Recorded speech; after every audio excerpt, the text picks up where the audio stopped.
Welcome to grey matter enhancer. Mahasweta Devi অনুবাদিত ভারতের লোককথা বইটি থেকে আজকে যে গল্পটি পাঠ করব সেটির নাম হলো গন্ধর্ব সেন মারা গেছেন। এটি একটি বাংলা লোককথা। শুরু করছি। বাদশাহ একদিন দরবারে বসেছেন।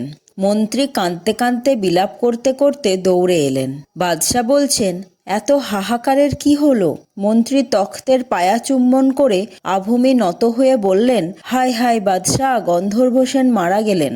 দরবার বন্ধ হয়ে গেল। হুকুম জারি হলো, প্রত্যেকে যেন 41 দিন শোক পালন করে মৃতের স্মৃতিকে শ্রদ্ধা জানাতে। যখন হারেমে গেলেন তখনও বাদশাহ কাঁদছেন। বাদশাকে শোকাকুল দেখে বেগমরা শুধোচ্ছেন। হলোটা কি? বাদশাহ অশ্রুরুদ্ধ কণ্ঠে বললেন, গন্ধর্ব সেন মারা গেছেন। শুনে বেগমরা বুক চাপড়ে চাপড়ে কাঁদতে থাকলেন। অন্দরমহলে সে কি শোক, সে কি হুলস্থুল ব্যাপার। বড় বেগমের এক দাসী তো এমন কাণ্ডকারখানার কারণ বোঝেনি। সে বলছে, বেগম সাহেবা, সবাই এত কাঁদছে কেন গো? বড় বেগম লম্বা দীর্ঘশ্বাস ফেলে বললেন, আহা হা, বেচারা গন্ধর্ব সেন মারা গেল। তিনি বেগম সাহেবার কে তা তো জানি না বাছা।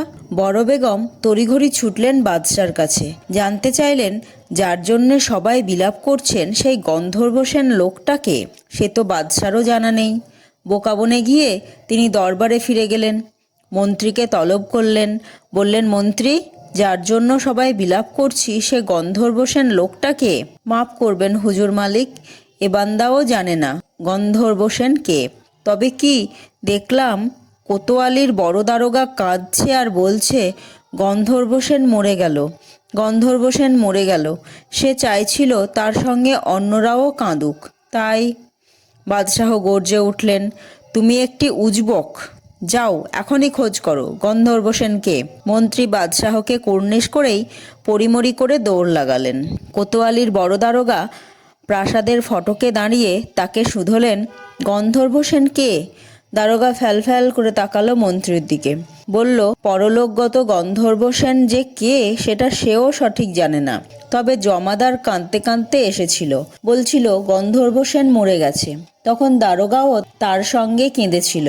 মন্ত্রীকে সে কথা বলেও ছিল। এখন মন্ত্রী আর দারোগা জমাদারকে খুঁজে বের করলো।